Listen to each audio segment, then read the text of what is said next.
247. Hoje é quinta-feira, 1º de junho, 13 horas. Estamos ao vivo com Pepe Escobar, correspondente internacional. Pepe, saudades, muito bem-vindo mais uma vez aqui à TV 247. Tudo bem com você? Obrigado, Leonardo. Ótimo ver vocês todos. Faz tempo, né, que a gente não conversa.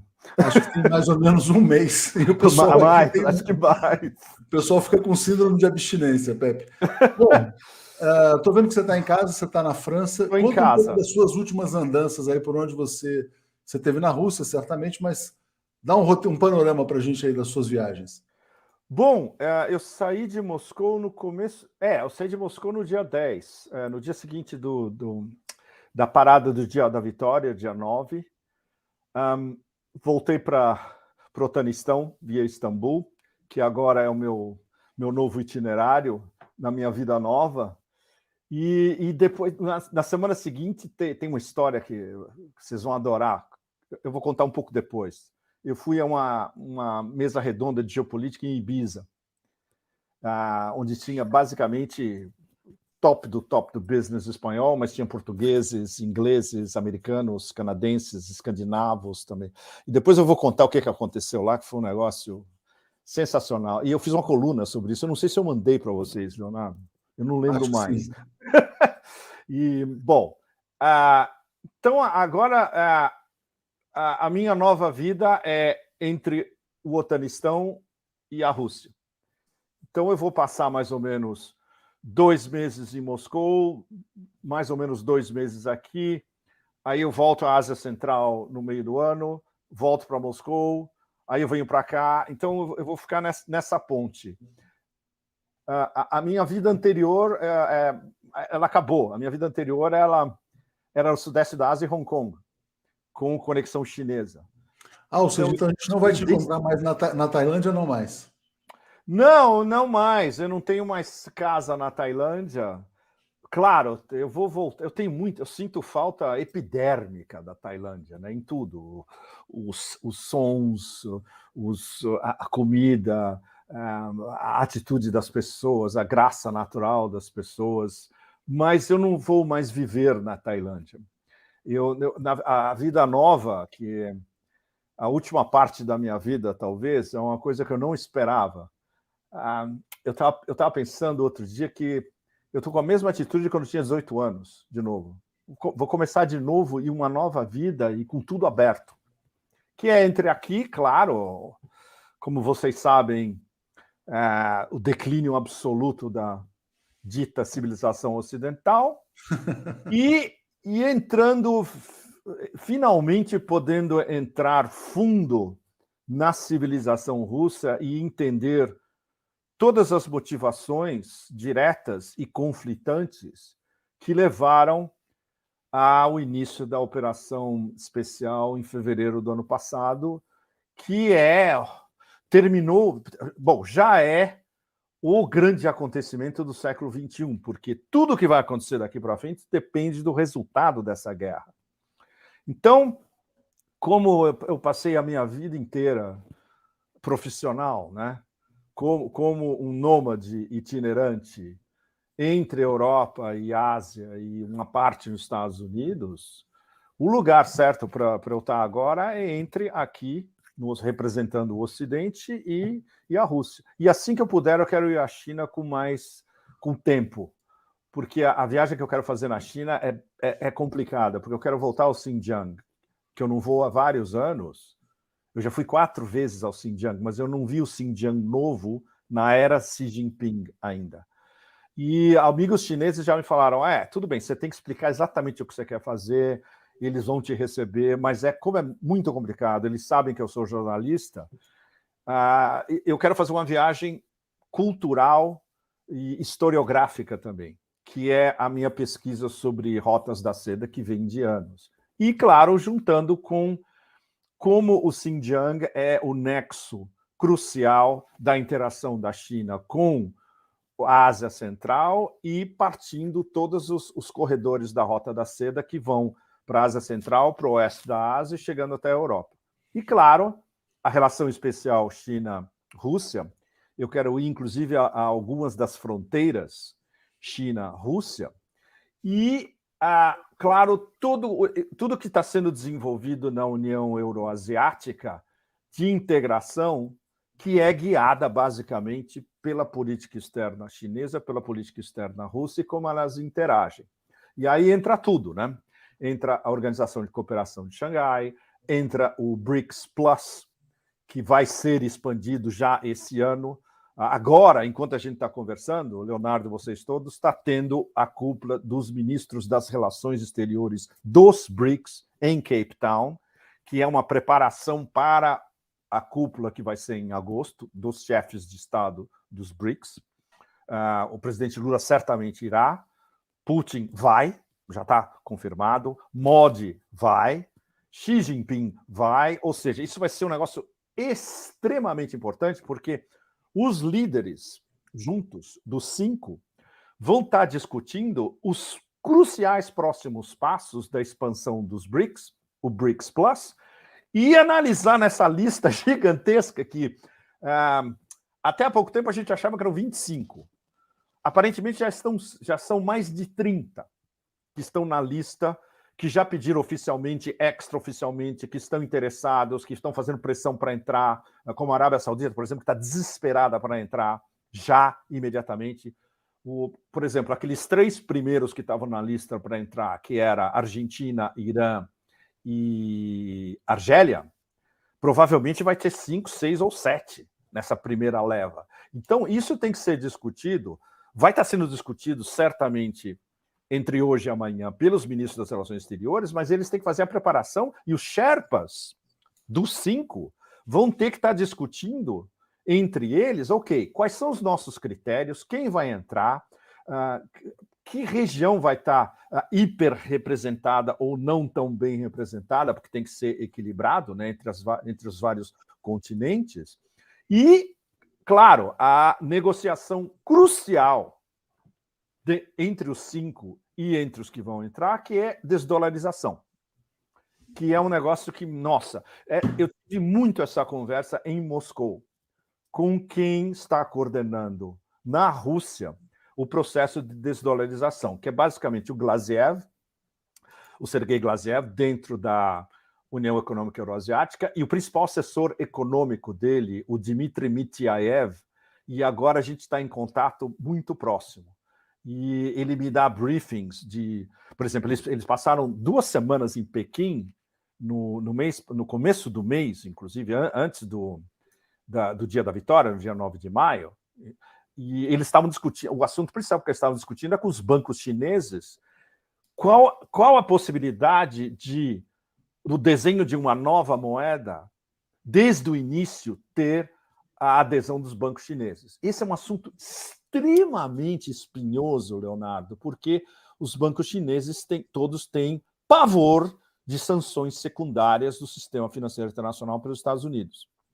Então, eles vão ter que imaginar o desenho de uma moeda, de um sistema de pagamentos e interligar essa nova moeda com os sistemas de pagamento que já existem. Já tem o sistema russo, alternativo ao SWIFT, e o sistema chinês, CIPS, alternativo ao SWIFT também. Como juntar tudo isso, como juntar com a nova moeda e como fazer os business entrarem de cabeça desde o começo usando a moeda. Então, a logística é um negócio tão complicado e eu estou aprendendo. Eu estou aprendendo, eles estão me passando excelentes informações diretamente e, inclusive, explicando a dificuldade. O que eu não posso revelar em detalhes, mas que é legal vocês ficarem sabendo, é que eles têm um plano B. Se o plano A principal, que é você desenhar uma nova moeda, ok, ela vai ser baseada em commodities russas, que eles têm tudo, e em ouro, que a Rússia e a China têm muito acumulado, e aí essa moeda vai ter um lastro gigantesco e todo mundo que... Os BRICS, por exemplo, aderindo a essa moeda, teoricamente, desde o começo, junto com a União Econômica Euroasiática, é uma moeda que vai ter um lastro enorme, poderoso, e sustentada por Rússia e China. E como isso vai extravasar da União Econômica Euroasiática para a Organização de Cooperação de Xangai, onde tem Irã, Paquistão, Índia, a Turquia como observador, etc., e os BRICS Plus, onde vai entrar evidentemente, a América Latina, com provavelmente Brasil e Argentina desde o começo. E como isso poderia ligar, por exemplo, com o Sur, que o presidente Lula agora já está em campanha diretamente, né? Claramente. Exatamente. Então, com esse processo de interligação entre os diversos continentes, entre as diversas iniciativas de desdolarização, é de uma complexidade absolutamente estratosférica, né? Mas já está andando, né, Leonardo? O pessoal saudando muito a sua volta. Já saiu. O pessoal está muito feliz com a sua volta aqui, Pepe. Olha o Nicola Floresano. Putz, Pepe, amanhã, 1h no Japão, está desparafusando. Amanhã a Nicola assiste, mas o pessoal está muito contente com a sua volta. Quando eu falava com vocês da Tailândia, eu falava 11 da noite, meia-noite, sempre, né? Exatamente.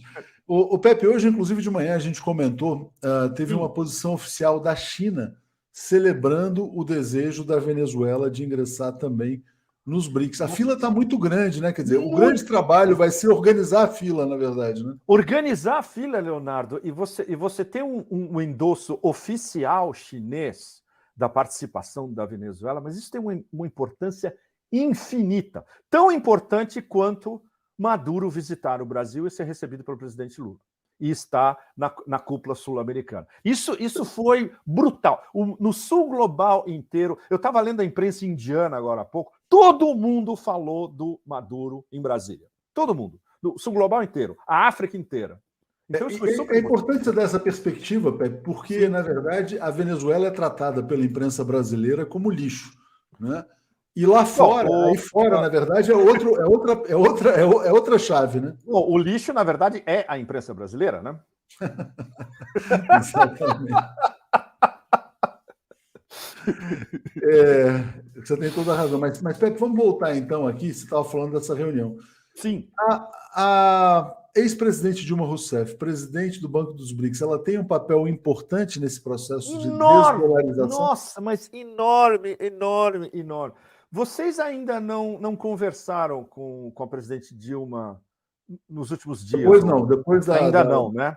Eu acho que seria legal se vocês conseguissem armar, ter uma conversa com a presidente Dilma, talvez no mês que vem, um pouco antes da cúpula de agosto dos BRICS, porque o papel do NDB, do Banco dos BRICS, na cúpula na África do Sul vai ser fundamental, porque tudo que eles discutirem em termos de uma nova torrente de empréstimos a curto, médio e longo prazo, a desdolarização dos empréstimos, que não vão ser mais ligados ao dólar, mas vão ser ligados a moedas regionais, e nas transações bilaterais também regionais, e os próprios empréstimos vindo do Banco dos BRICS podem vir em yuan, diretamente em yuan, e mais tarde na nova moeda, que vai ser discutida entre a União Econômica Euroasiática e os BRICS.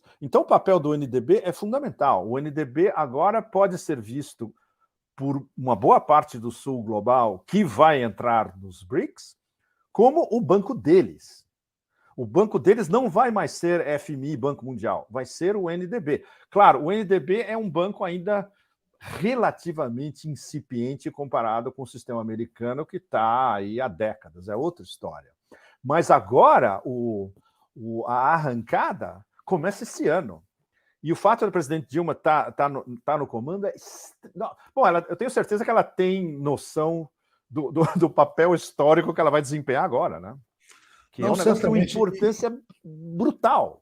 E quem diria, né, Pepe, que a gente viveria para ver isso acontecer, né? O Lula na presidência do Brasil, a Dilma no Banco dos BRICS. Hoje o presidente Lula indicou ao Supremo Tribunal Federal o Cristiano Zanin Martins, seu advogado, né? Sim. E hoje eu retuitei um tweet que dizia o seguinte: olha, graças ao trabalho do Zanin, hoje temos Lula na presidência, Dilma no Banco dos BRICS e o Brasil enterrando o fascismo. Não é pouca coisa, né? Nossa. Bom, vocês estão documentando isso em tempo real, né? Em tempo real. Isso é muito legal. É muito legal. Bom, o Hélio dizendo, venha mais vezes ao 24. O Pepe tem uma vida muito corrida, né? A gente vem sempre... É complicado. Eu anunciar, Pepe, então é o seguinte. Diga. Possivelmente teremos 2 conferências ainda no mês de junho com o Pepe no Brasil, né? Vamos definir os locais. A gente, assim que fechar o cronograma, a gente divulga 2 ou 3. Então, no final do mês Bárbaro. de junho, programem-se aí, que pode ser. A gente já fez grandes eventos, né, no ano passado, né? São Paulo e Rio.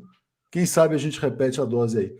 Bárbaro, porque olha, eu vou ter muita coisa para conversar com vocês ao vivo. Claro, as perguntas de vocês é que vão me guiar, na verdade.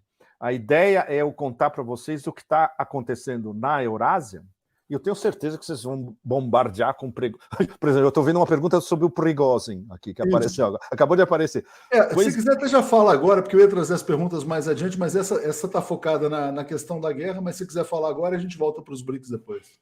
Nossa, olha, essa história do... Pepe, qual é a do Prigozhin? Nossa, eu podia passar o dia aqui falando sobre isso com vocês. Olha, a complexidade dessa questão é que o Prigozhin, ao mesmo tempo, ele é um aliado do Putin desde a época de São Petersburgo.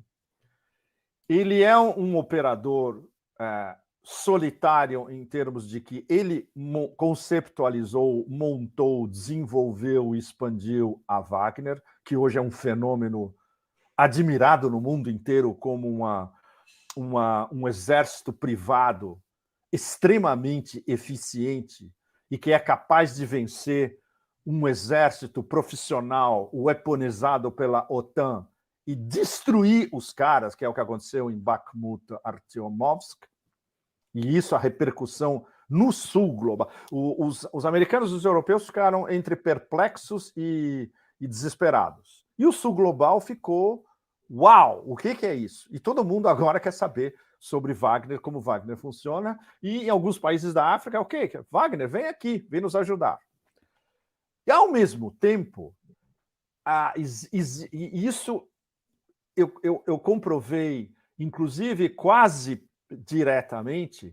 Eu estava numa reunião super importante, num iate no Rio Moskva.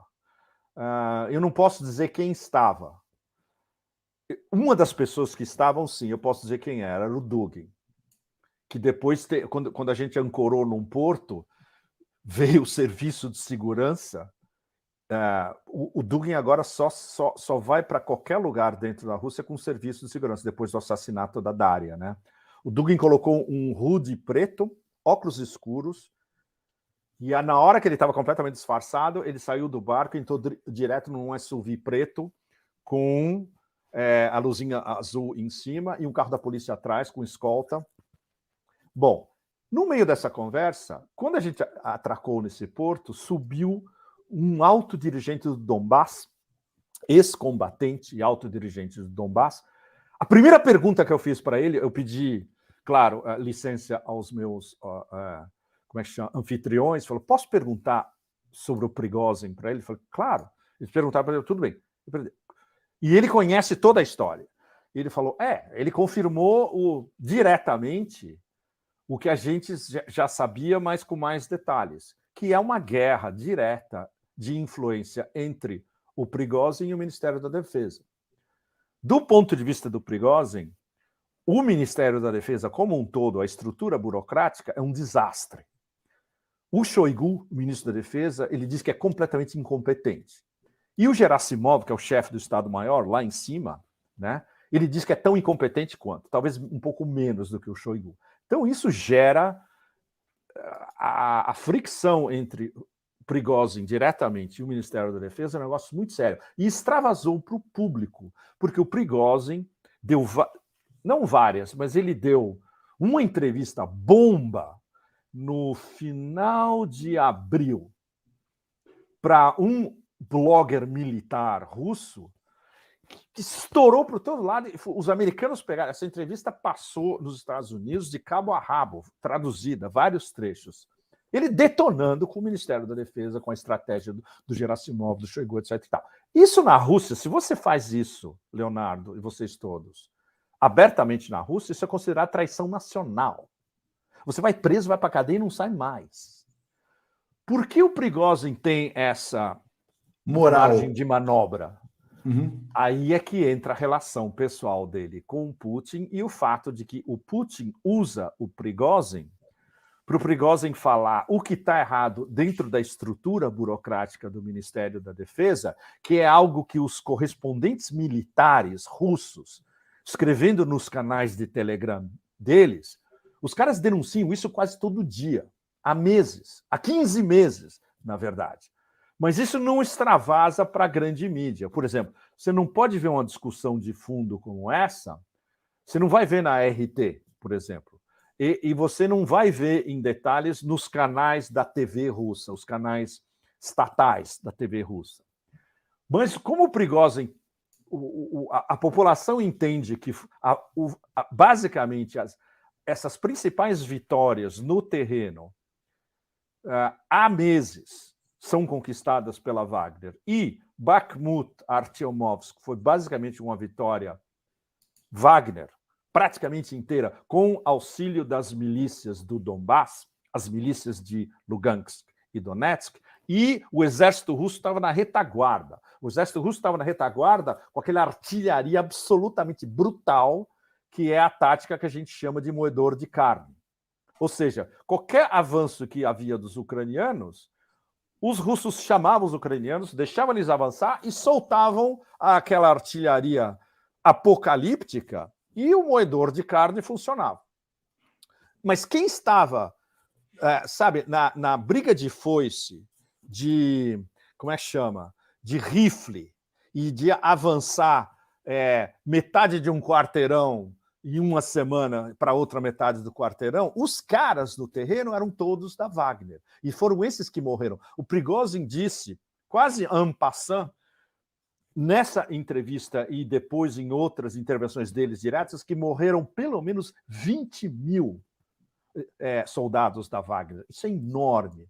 Como a taxa de, como é que chama, de mortos e feridos em relação dos russos aos ucranianos, ela varia de 5-1 para 7-1, você faz uma ideia de quantos soldados ucranianos morreram. E isso inclusive, os generais americanos reconheceram que foi uma carnificina que não vista desde a Primeira Guerra Mundial. Literalmente. Tem alguma base de dados confiável, Pepe, sobre o número de mortos na Ucrânia? Olha, é super complicado. Tem vários canais militares russos que são extremamente confiáveis em números. O Rybar, RYBAR em inglês, ele é em russo, mas essa é a tradução em inglês. É o que tem os dados mais aproximados. Tem alguns canais em inglês que reproduzem esses números e usam outros números que eles mesmos examinam. Por exemplo, o Slaviangrad, que eu acompanho todo dia. Esses caras são sérios, são extremamente sérios. Eu estou em contato com um dos caras do Rybar. É super importante. E você pode acreditar nesses caras. Por exemplo, o Martyanov, por exemplo, ele não gosta. Ele diz que esses caras são... mas o Martyanov não tem acesso direto a dados independentes de mortos e feridos, por exemplo. O Martyanov mesmo já disse, eu me baseio pelo que o Ministério da Defesa fala. E não dá para você acreditar em tudo que o Ministério da Defesa fala. Justamente por o Prigozhin levantou esse problema várias vezes. A estrutura burocrática é muito fossilizada. E eles não têm o swing de soft power que, por exemplo, o Pentágono sabe usar muito bem. O Pentágono mente descaradamente, como a gente sabe. Mas em muitos casos é muito difícil para todos nós que tentamos ir atrás descobrir qual o nível da mentira. O Ministério das Relações, o Ministério da Defesa russo, eles são muito mais opacos. Então é impenetrável para todo mundo. O que eles estão falando? É isso mesmo? Então a gente depende dos correspondentes militares que estão no terreno. Tem alguns desses caras são absolutamente brilhantes. Por exemplo, da RT russa, o Andrei Filatov, o cara é absolutamente brilhante. Ele já foi como é que chama, ferido umas 50 vezes por pedaços de shrapnel, como é que chama, de fragmentos, granadas, não sei o quê. E o cara, no dia seguinte, o cara volta. E os caras que trabalham para o Rybar é um coletivo. Então, mas basicamente, quando você vê um cara, por exemplo, que é extremamente confiável entre os americanos, são muito poucos, o coronel Douglas MacGregor, que era um assessor do Ministério da Defesa na era Trump. O coronel MacGregor é super sério, e as podcasts dele são levadas a sério, inclusive por quem o detesta nos Estados Unidos, porque ele é extremamente sério. Ele se baseia nos dados, entre outros, do Rybar e de correspondentes militares russos. Por exemplo, outro cara, o Larry Johnson, que era da CIA, tem um site dele, do Larry Johnson também, e ele está sempre em contato com o Martianov. Ele se baseia nesses caras também. Então, as fontes são mais ou menos as mesmas. Quando você vê os números, eles são muito próximos. Varia, por exemplo, qual é a taxa do morticínio ucraniano? É 1 para 5, 1 para 7 ou 1 para 10? É nesse espectro, entende? Ou seja, para cada soldado russo que desaparecem pelo menos de 5 a 7 ucranianos. E aí você vê o poder dessa artilharia absolutamente brutal russa, que se você vai fazer uma análise estritamente militar, que é a análise que o Martianov faz no blog dele todo dia, literalmente, e quando ele faz as podcasts dele, ele fala, escuta, não tem a menor chance de nenhum exército do planeta conseguir sobreviver a uma artilharia com esse poder de fogo. Todo mundo sabe disso. Diga, Leonardo. Diga. Não, uma curiosidade minha. Outro dia eu recebi um vídeo de um nightclub em Odessa, na Ucrânia, e a vida noturna bombando, as pessoas... eu vi o vídeo. Eu achei isso tão interessante, porque às vezes as pessoas têm a impressão de que há uma guerra no país inteiro. A guerra é muito, vamos dizer assim, ou a operação militar especial, ou a guerra, o que seja, ela é muito concentrada em pontos específicos, né? Sim. Existe uma certa normalidade na Ucrânia, na sua opinião? Em algumas localidades? Porque esse vídeo realmente foi assim. Eu vou dar talvez uma bomba para vocês todos, que talvez muitos de vocês não esperem. A guerra é invisível em Moscou. Literalmente. Eu passei 2 meses, para cima e para baixo, falando com todo mundo e procurando sinais da guerra onde fosse. Não existe. Tem um Z no parque atrás do Kremlin, tinha um outro Z num dos bulevares principais, perto de uma das grandes estações de metrô. Eu procurava, por exemplo, recordações do Donbass. Quando eu fui ao Donbass, eu comprei, por exemplo, a minha caneca de café favorita é uma caneca que eu comprei em Donetsk. As fitinhas, por exemplo, essa fitinha do Ribbon de São Jorge. Esse aqui é o Ribbon of St. George. Não tem. Você não acha em Moscou. Impressionante. Ou seja, a guerra para os moscovitas é muito distante. O que isso é um problema muito, muito sério, porque para a população urbana, muito bem educada, de profissionais liberais em Moscou e em São Petersburgo, é como se essa guerra fosse na Somália. Mas isso é sério, porque isso é um esforço nacional. Mas e na Ucrânia, Pepe? Na Ucrânia, eu não sei te dizer pessoalmente. Claro. Agora, quando começou, alguns meses atrás, por iniciativa do general Armageddon, o Surovikin, o bombardeio de instalações de energia e de nós de energia na Ucrânia, os ucranianos começaram a sentir que a guerra agora chegou lá. E agora a guerra está chegando a Kiev. Vocês viram esse bombardeio da semana passada, onde eles mandaram não só um Kinzhal para destruir um subterrâneo, foi no diretório da inteligência militar de Kiev. Isso é o que o Putin, na linguagem dele, chama de alvos técnico-militares de ponta. Foi a primeira vez, isso é mais uma linha vermelha que foi ultrapassada. Foi a primeira vez que os russos soltaram um míssil hipersônico no bunker subterrâneo e outros mísseis de cruzeiro no prédio do GUR, como chama, né, o diretório, para dar um aviso para todo o time Zelensky, olha, a gente está perdendo a paciência. E agora a gente vai para cima de vocês, se vocês não se comportarem direito. Essa mensagem foi dada diretamente pelo Putin, em pessoa, Leonardo e vocês todos, pela primeira vez, alguns dias atrás, no fim da semana passada.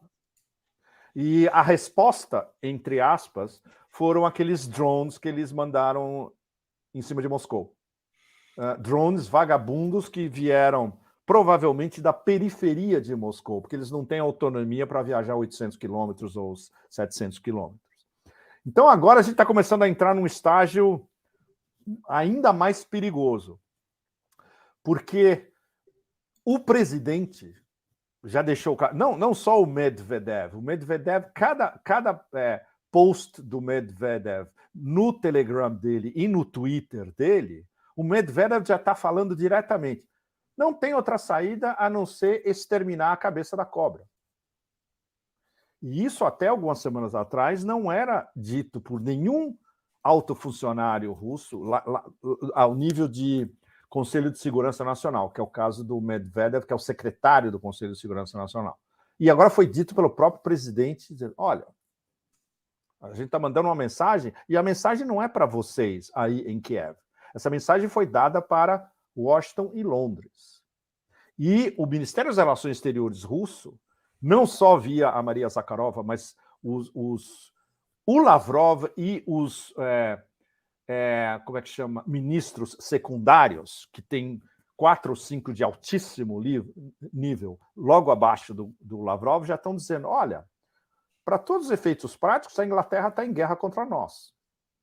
E você sabe exatamente o que isso significa, né? Ou seja, qualquer alvo inglês agora dentro do território ucraniano é um alvo legítimo. Isso foi dito explicitamente pelo Medvedev e por outros funcionários russos. Então a escalada que basicamente os americanos e a OTAN toda semana tem um nível da escalada. O último nível da escalada, ok, vamos mandar F-16. Que qualquer analista com um mínimo de noção do que está acontecendo, inclusive os americanos independentes, já falaram, você pode mandar 50 F-16 que não vai mudar absolutamente nada no terreno de batalha. E os F-16 não vão chegar até setembro, outubro. Até você treinar os pilotos ucranianos, você manda um F-16 com um piloto romeno ou polonês, os russos vão incinerar isso daí, e isso do ponto de vista da OTAN, já é um casus belli. Eles não vão arriscar um negócio desse. E os russos sabem. A OTAN sabe e os russos sabem. Então, eles têm que treinar pilotos ucranianos. O treinamento demora 1 ano, no mínimo. Esses caras nunca pilotaram um F-16 na vida. Eles estão acostumados com MiG, eles estão acostumados com Sukhóis antigos. Eles não sabem pilotar um F-16 e com todo o sistema em volta do F-16. Então, o que isso significa na prática? Que esses psicóticos neocons americanos, eles estão estendendo a guerra para o ano que vem já. Eles já prometeram os F-16. A Pústula von der Leyen, ontem ela disse para toda a União Europeia, olha, quem tiver F-16, manda para a Ucrânia.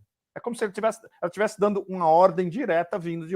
que é o que a Comissão Europeia faz. A Comissão Europeia dá ordens que vêm de Washington, que chegam a Bruxelas, vai para a OTAN, vai para a Comissão Europeia e von der Leyen distribui essa ordem para todas as capitais. Então, quem tiver um F-16 vai ter que mandar para a Ucrânia, seja como for. Ou seja, a guerra, do ponto de vista dos americanos e da OTAN, já foi expandida para o ano que vem. Então, tudo isso vai depender... Só para cortar um pouquinho, Leonardo, para encerrar esse trecho, os russos olhando como o tabuleiro está se desenhando, eles têm 2 opções. Opção número 1, vai ter a tal contraofensiva de Kiev? Ok, solta a contraofensiva. O que a gente vai fazer com a contraofensiva é o que nós fizemos em Bakhmut, Artyomovsk.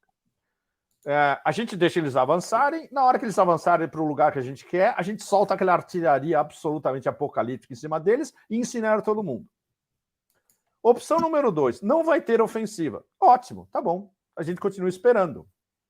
E aí nós vamos fazer a nossa ofensiva paulatina no nosso russo ritmo.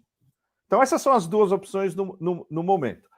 Como os ucranianos têm que demonstrar para a administração americana e para os europeus, para todo mundo que enterrou dezenas de bilhões de dólares em euros na Ucrânia, num buraco negro a fundo perdido, que não vai ser pago nunca, porque a Ucrânia não tem como pagar. Se não houver essa tal contraofensiva a partir de agora, junho, julho, agosto até setembro, vai ser absolutamente impossível eles continuarem pedindo zilhões de armas e de grana para os Estados Unidos e para a Europa. Especialmente porque as opiniões públicas já estão começando lentamente a perceber que isso é uma mutreta cósmica. E cada vez mais, Leonardo, nos Estados Unidos, muito mais do que na Europa. Aqui a gente está no terreno da vassalagem absoluta, né? O Pepe, eu me lembro de uma entrevista nossa em que você falou que o governo Biden seria a última cavalgada do império, né? Sim, sim. Por muito pouco, os Estados Unidos não deram um calote na dívida. Foi na última hora que eles conseguiram fazer a renegociação da dívida e tal. E o Hussein dizendo, ó, Estados Unidos aumentam o teto da dívida para a corrupção com armas. A guerra, vamos dizer assim, esse desperdício de dinheiro tem a ver com a, vamos dizer assim, eu não diria a falência econômica dos Estados Unidos, mas essa situação de quase calote está relacionada com a guerra? Não diretamente, Leonardo, e você que fez a pergunta, porque o complexo industrial militar é uma economia paralela nos Estados Unidos. O complexo, que não é um complexo, como o nosso grande amigo Ray McGovern definiu, MICIMAT, né? Complexo industrial militar, congresso, inteligência, mídia, academia e think tank. Essa bolha gigantesca que tem um soft power enorme, que controla a língua franca, inglês, que impinge a narrativa, não só nos Estados Unidos, mas no planeta inteiro. É uma economia paralela, separada da economia, digamos, produtiva americana, que não sobrou muito, porque os Estados Unidos não produz praticamente nada mais. Tudo é produzido basicamente na Ásia. E, mais do que tudo, na China. Então, isso, o problema é o endividamento interno dos Estados Unidos e o fato de que os bancos americanos estão apoiados em nada. Ou seja, em papel higiênico verde, basicamente, como todos nós sabemos, né? Então, a desagregação econômica dos Estados Unidos já vem de décadas e está relacionada direta e indiretamente com esse orçamento absolutamente absurdo do Pentágono, que tecnicamente é 850 bilhões de dólares ou 900 bilhões de dólares, mas se você bota os extras, passa de $1 trilhão. E vai tudo isso para o complexo industrial militar e todos esses contratos. Por exemplo, Raytheon, Lockheed Martin, Boeing, eles estão ganhando uma baba de dinheiro tão absurda com essa guerra. Essa guerra é uma maravilha para eles. Essa economia paralela, né? Essa economia paralela, mas é uma economia que só beneficia o complexo ou quem trabalha para o complexo. Por exemplo, esses setores aeroespaciais da Califórnia, por exemplo, que estão baseados na Califórnia, ganham um monte de dinheiro, pagam, como é que chama, taxas, impostos altos na Califórnia, isso termina revertendo um pouco para, como é que chama, minar um pouco o déficit do Estado na Califórnia. E, claro, no Texas, onde eles estão localizados. Mas isso não vaza para a economia normal, do dia a dia. A economia semi-produtiva americana. E não tem mais economia, são serviços, né? E no lado oposto... Os Estados Unidos é uma economia de serviços. Não produz mais nada. Diga. E no lado oposto da Rússia, você falou, a guerra é invisível. Você viu algum sinal de recessão econômica, de economia sob tensão? Pois é, olha as cifras, Leonardo, que coisa impressionante. Essas são as cifras mais recentes que saíram entre 1 e 2 semanas atrás. A inflação ano a ano na Rússia, sabe quanto é? 2,5%. É a mais baixa, você considerando a Rússia como um país europeu, que também é, como a gente sabe, a Rússia é um país euroasiático. se a gente considera a Rússia como parte da Europa, e uma parte da Europa, é a inflação mais baixa da Europa. A segunda mais baixa é a da Suíça, com 2,6%. E isso depois daquelas toneladas de sanções, já está no 11º pacote de sanções da União Europeia. Índice de desemprego. O índice de desemprego na Rússia oficial é 3,5%. É praticamente o mais baixo de todo mundo. Não tem ninguém na Europa Ocidental com menos de 3,5% de taxa de desemprego. Então, esses dois números te dão como é que chama? A dimensão de como esses pacotes acumulados dos americanos e da União Europeia de sanções em cima da Rússia, o blowback foi absolutamente brutal. Que é isso que qualquer bom economista já sabia. O Michael Hudson já estava cantando essa bola desde o meio do ano passado. Vai ter um blowback gigantesco. O Michael acertou em cima. Nenhum desses babacas posando de experts tipo Paul Krugman ou Nouriel Roubini, esses caras, nenhum deles cantou essa bola. Só os economistas independentes. E os não independentes, por exemplo, como o Zoltán Pozsar, que era o ex-chefe estrategista do Credit Suisse, que agora ficou sem emprego porque o Credit Suisse, como a gente sabe, faliu e foi assambarcado, né? E tá todo mundo falando, puta, o Zoltán, o emprego para o Zoltán agora seria o Banco dos BRICS, Dona Dilma, entre outros, pega o telefone e liga para o Zoltán. Escuta, você quer ser o nosso assessor econômico especial? Isso seria a bomba econômica do ano. Ou, por exemplo, os russos e os chineses, juntos, ligam para o Zoltán e falam, escuta, você que admira o Glaziev, o Zoltán gosta muito do Glaziev, o Zoltán respeita o Glaziev, e vice-versa. Quando eu conversei com o Glaziev em março, e com o número 1 dele, eles falaram muito bem do Zoltán. E havia uma ideia no ar de tentar montar um podcast ou uma conversa entre o Zoltán, o Glaziev e talvez um ou outro economista russo e chinês extra para falar sobre desdolarização. Especialmente depois que no final do ano passado, quando ele ainda estava no Credit Suisse, ele soltou 2 notas para investidores falando que o futuro... Eu acho que vocês lembram disso, porque nós comentamos em várias lives, inclusive. O Zoltán, nessas 2 notas, ele falava que o futuro era dos BRICS. Era dos BRICS expandido. Ele foi o primeiro economista... Ele é húngaro-americano, né? O primeiro economista ocidental de altíssimo nível lá em cima que publicou dizendo, olha, esse negócio vai rolar, vai degringolar, e nós já estamos num processo de desdolarização e o futuro vai vir de uma moeda dos BRICS expandidos. Ele na época tinha uma... em vez do G7, eu acho que ele falou em BRICS 7. E no meio do texto dele ele falava, olha, é uma licença poética, basicamente. Eu fiz uma brincadeira com o G7, mas o novo G7 é o BRICS 7. Que, na verdade, vai ser mais, né? Vai ser um BRICS 7, 8, 9 ou 10. Então, ou seja, tem caras desse nível que já estão pensando isso desde o final do ano passado no Ocidente. Tem outros que não têm a projeção que o Zoltán tem, porque ele é publicado em toda a mídia financeira, mas esses caras, eles estão no Ocidente, eles estavam pensando em termos de que, olha, para salvar a economia ocidental vai ter que ter um Bretton Woods 3, que é uma coisa que o Zoltán falava o tempo todo. Eles não estão mais falando em Bretton Woods 3, porque eles sabem que Bretton Woods está condenado. Vai ser um sistema onde os caras que vão estar na ponta, designando o novo sistema, vão ser os russos, os chineses e os BRICS.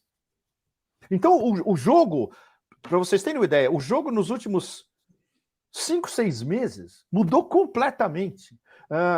E o fato de que a credibilidade dos BRICS nesses últimos 6 meses passou de um nível, digamos, mais ou menos estacionário e não para um nível onde todo mundo quer subir no trem, e num espaço de apenas 6 meses, é um negócio que ninguém poderia imaginar.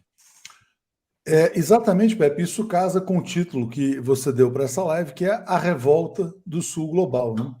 Então, o que está Leonardo, se acontecendo fosse é uma revolta dos não alinhados, vamos dizer Leonardo, assim. sabe, bom, para aliviar um pouco a nossa conversa e dar um tom pop, eu estava pensando que o tema musical deveria ser o Queen. I want to break free. É Ou isso seja, aí. é como se o Sul Global estivesse cantando que nem o Freddie Mercury. I want to break free. Chega!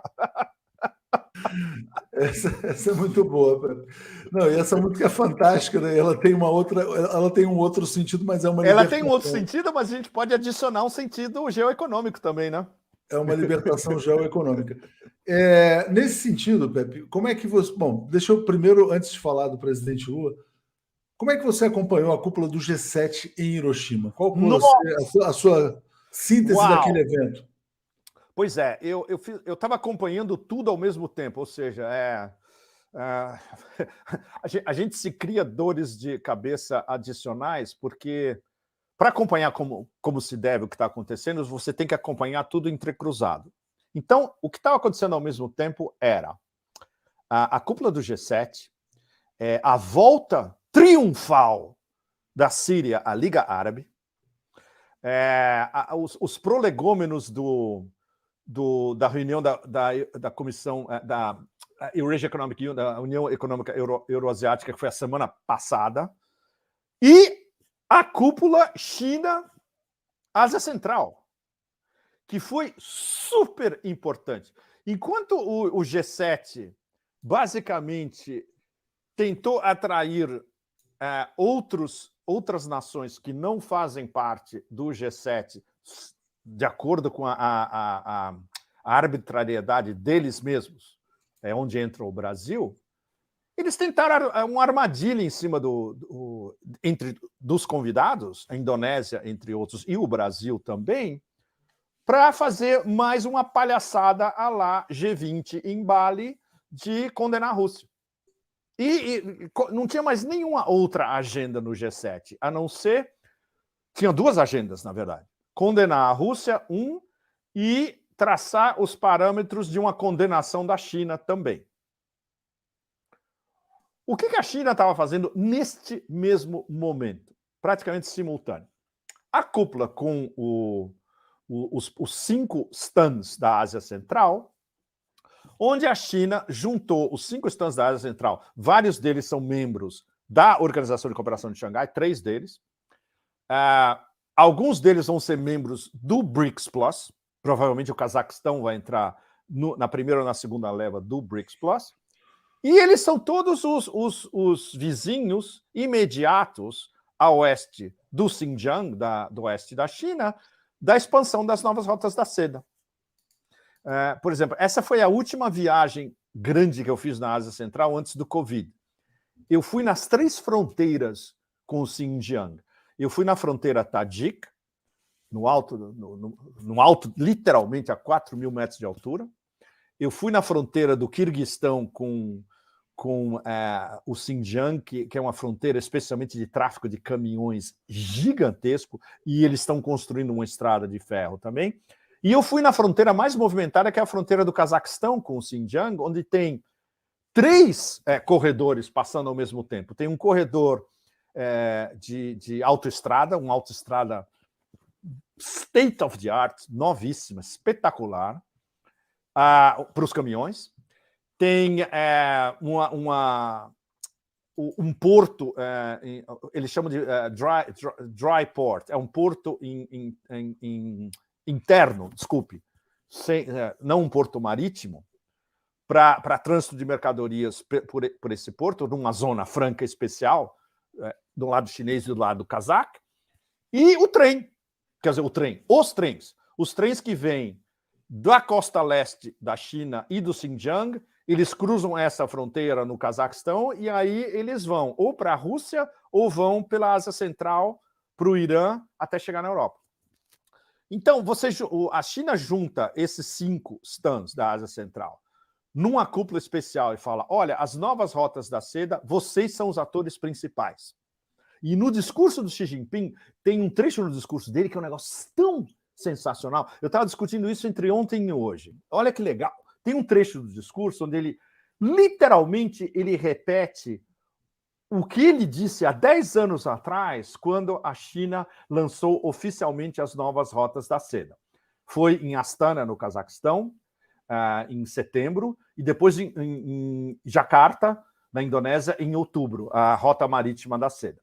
No discurso dele do Cazaquistão, ele deu o background das rotas da seda em 2000 anos, ele falou da união dos povos chineses, dos povos centro-asiáticos, dos povos nômades em toda a Ásia Central, indo até o Irã e a Turquia, etc. Ele fala, olha, hoje a gente tem o gasoduto que vai do Turcomenistão até o Xinjiang, oeste da China. A nova estrada de ferro que a gente está construindo, indo para o Quirguistão e depois para a Ásia Central. O que é isso hoje? São as novas rotas da seda, nas palavras dele mesmo, sabe? Ou seja, na cabeça da elite dirigente chinesa, do Xi e de todo mundo em volta, do Politburo, do Ministério do Comércio, etc. e tal, eles estão revivendo o passado histórico deles de 2.000 anos, 1.500 anos, 1.000 anos atrás, dessas rotas da seda interligadas, unindo o leste da Ásia com o oeste da Ásia e indo até, vocês lembram muito bem, até Veneza, o Marco Polo e o Marco Polo revertido, né? Os comerciantes gregos, depois venezianos e genoveses, que iam fazer comércio dentro da Rota da Seda na Anatólia, na Pérsia, no Khorasan, que é essa região do nordeste do Irã, com o Afeganistão, e indo até o oeste da China, indo até Xi'an, a capital imperial. E não é por acaso, Leonardo e vocês todos, onde foi essa cúpula China-Ásia Central?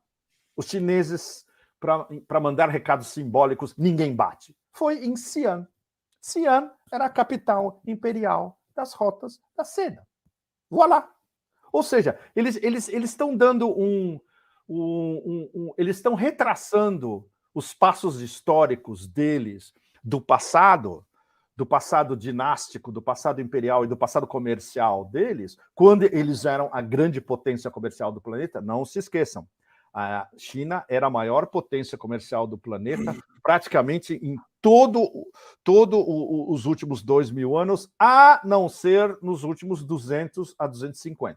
Eu ia falar exatamente isso. O mundo está voltando a uma certa normalidade, né, Pepe? Isso é uma... Pois, do ponto de vista, Leonardo, do ponto de vista da predominância da Eurásia e da predominância chinesa e indiana também como potências comerciais, a gente está voltando o que sempre foi até a explosão dos poderes coloniais europeus, especialmente a partir do século XVIII, sem dúvida, que é o tema principal eu considero o melhor livro sobre toda essa transição histórica, é o livro do André Gunder Frank, Reorient.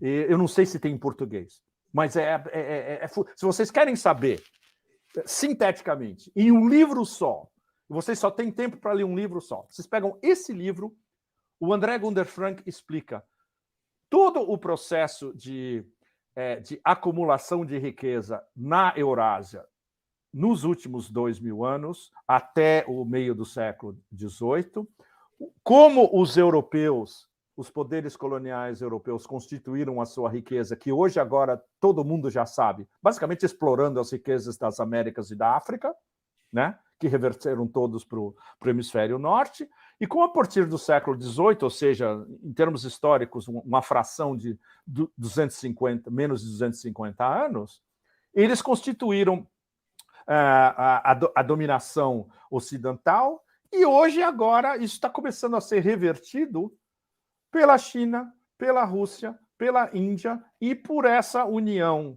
euroasiática, onde entra a Organização de Cooperação de Xangai, a União Econômica Euroasiática, os BRICS também, os BRICS no que concerne não só a Eurásia, mas os BRICS como uma organização de alcance global, que agora eles podem chegar a ter um alcance global. Antes eram só 5. Quando você tiver um BRICS com 20 ou 25, o BRICS é o novo G20, na verdade. E o G20 não é representativo. O G20 tem economias europeias que são minúsculas comparadas com essas grandes economias asiáticas. Por exemplo, a economia da Indonésia é superior já é superior e vai ficar ainda mais superior a vários membros do G7.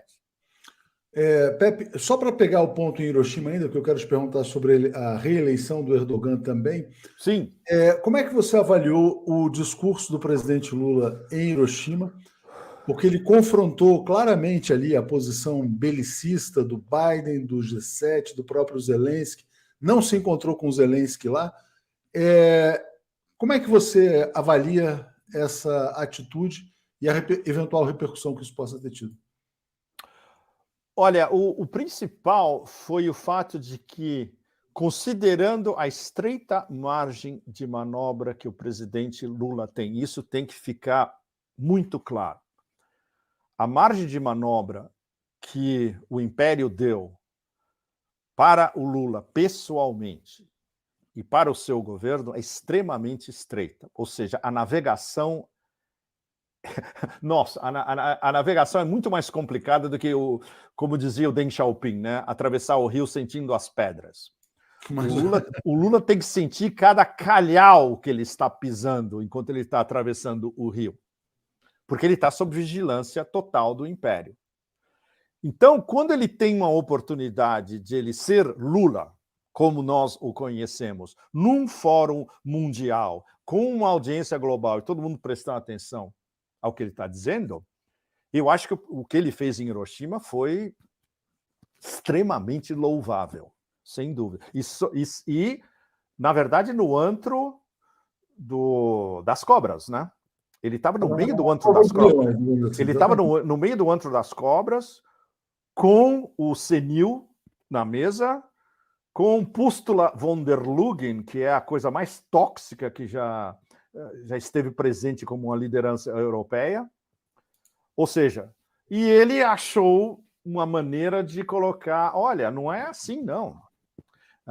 E o fato de que vocês não têm estofo suficiente para antagonizar o Sul global. O substrato da mensagem do Lula foi essa. Eu sou um membro do Sul global. Eu estou aqui como membro do Sul global. Vocês me convidaram. Mas isso não quer dizer que eu vou cumprir a agenda de vocês. Eu posso concordar com alguns itens, mas a agenda principal hoje é a emergência do Sul global. Ou seja, o Brasil é um dos líderes dos BRICS. No momento, não tão líder, mas tem condições de ser um dos líderes, como é que chama?